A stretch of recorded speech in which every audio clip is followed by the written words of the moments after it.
Era o amanhecer de 26 de dezembro de 1996, em Boulder, Colorado. A neve cobria as ruas silenciosas e frias da pequena cidade. As luzes de Natal ainda piscavam nas janelas, e dentro de cada casa, o ar tinha aquele cheiro típico de pinheiro, velas e chocolate quente. Mas naquela manhã, em uma mansão de pedra, no número 755 da 15ª Rua, o brilho natalino se apagava para sempre.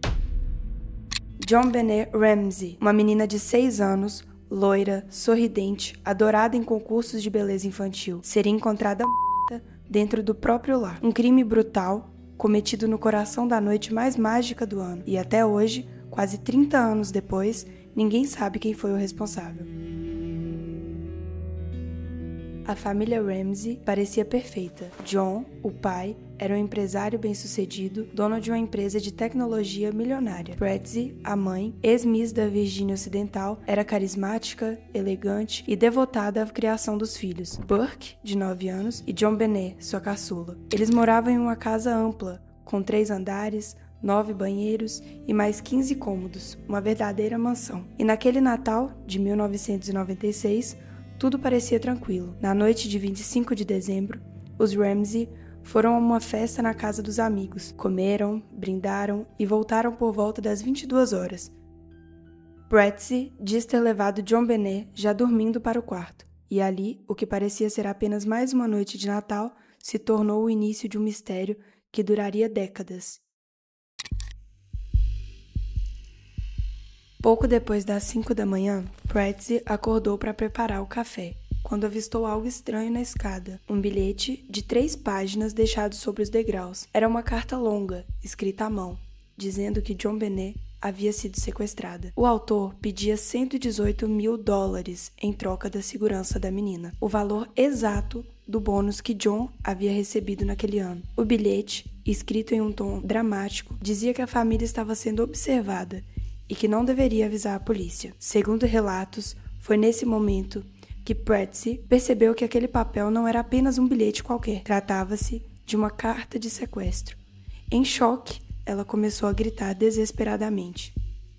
John Ramsey, que se preparava para o dia no andar superior, interrompeu o barulho do barbeador ao ouvir o tumulto. Ele desceu às pressas as escadas, sem entender o que estava acontecendo. Ao alcançar a esposa, tomou o bilhete nas mãos. E assim que leu as primeiras linhas, tudo mudou. Não houve hesitação nem espaço para dúvidas, apenas uma urgência.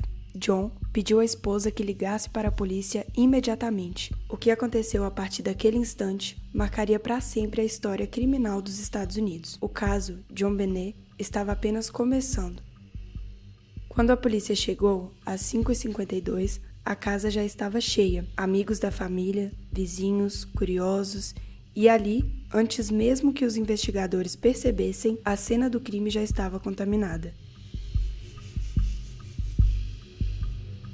Durante as horas seguintes, policiais vasculharam a casa, mas nada foi encontrado. Eram quase meio-dia quando a detetive Linda Arnett sugeriu a John e seu amigo que verificassem os cômodos novamente. Seguindo a sugestão da detetive, para revisar novamente a casa, John desceu ao porão. Primeiro, passou pela sala do trem, o espaço dedicado às atividades das crianças, e depois pelo quarto de brinquedo, outro cômodo, também no porão. Foi então que algo chamou sua atenção, uma janela quebrada, a mesma que ele havia arrombado meses antes no verão, ao perder as chaves. Ao avançar alguns passos, John encontrou JonBenét ali, deitada, enrolada a um cobertor branco. Ela tinha fita adesiva na boca e uma corda enrolada no pescoço. John gritou, pegou o corpo nos braços, subiu com ela até a sala e colocou no chão, em frente à árvore de Natal. A polícia imediatamente entendeu. A cena havia sido alterada, e a partir daquele momento, qualquer chance de uma investigação precisa desapareceu. A autópsia revelou asfixia por estrangulamento e um trauma craniano severo. Havia também indícios de uma possível agressão. A ferramenta usada no crime, um garrote improvisado com barbante e um pincel de arte, havia sido feita com objetos da própria casa. A investigação do Departamento de Polícia de Boulder foi um desastre. os oficiais se dividiam entre duas teorias. Metade acreditava que o assassino estava dentro da casa e a outra metade jurava que era obra de um intruso. A perícia revelou que o bilhete de resgate fora escrita com um bloco de notas e a caneta da própria Patsy. Especialistas em caligrafia encontraram semelhanças com a escrita dela, mas nada conclusivo. O texto tinha expressões formais e frases que soavam teatrais demais, quase ensaiadas. Enquanto isso, o público começou a formar sua própria opinião. Para muitos, a família parecia ensaiar demais as emoções. Em entrevistas, o olhar distante de John e o comportamento nervoso de Patsy viraram combustível para a mídia. A casa dos Ramsey, cercadas de câmeras, se transformou em um palco de especulações e manchetes. Essa hipótese sugere que alguém entrou pela janela do porão, atacou JonBenét e fugiu antes que a família acordasse.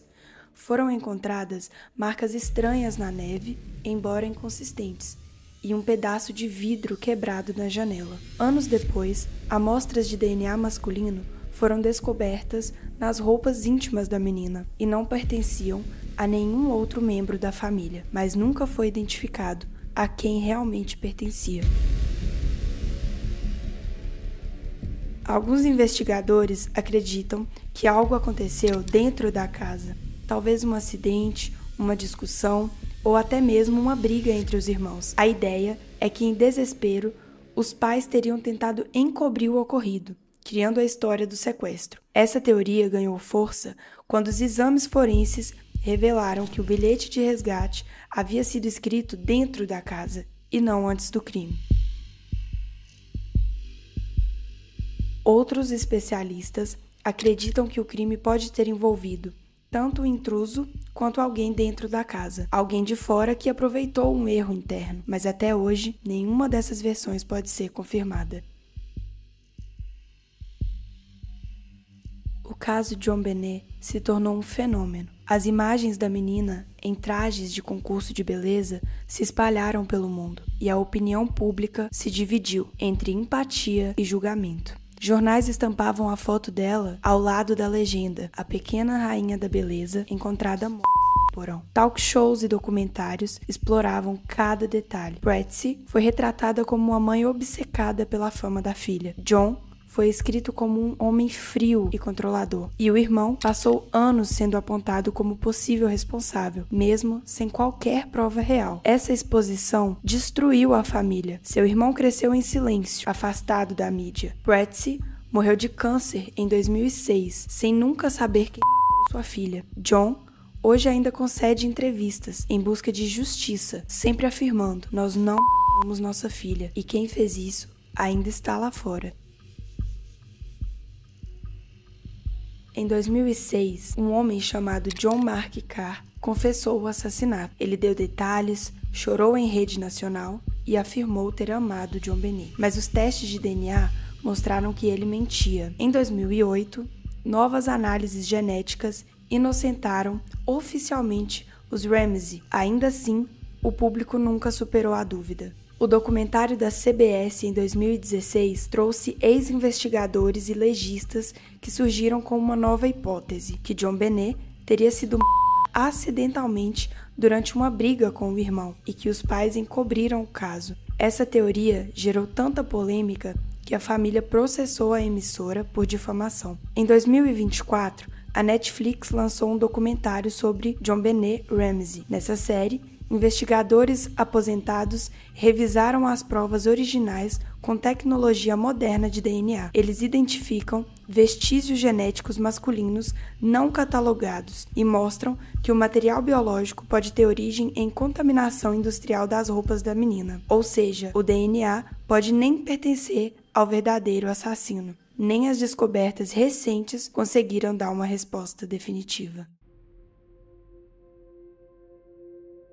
Hoje, O Departamento de Polícia de Baldwin mantém o caso como ativo. A equipe afirma que revisa periodicamente as evidências com novas tecnologias de análise genética, mas que o número de amostras utilizáveis é extremamente limitado. Várias petições públicas pedem que o caso seja reaberto por uma agência independente, mas até agora o pedido não foi aceito. John Ramsey continua sua luta por respostas e pela memória de sua filha. Especialistas em criminologia concordam. O erro inicial, a contaminação da cena, tornou quase impossível encontrar a verdade.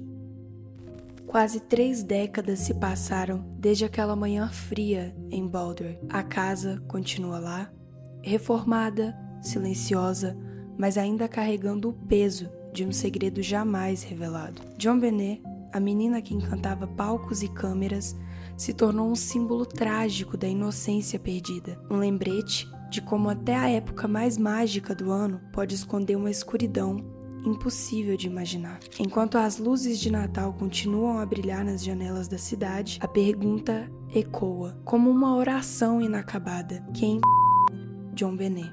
E talvez, no fundo, o verdadeiro mistério não seja apenas quem fez isso, mas como o mundo inteiro ainda vive atormentado por uma história que começou com uma árvore de Natal e terminou em um silêncio no porão.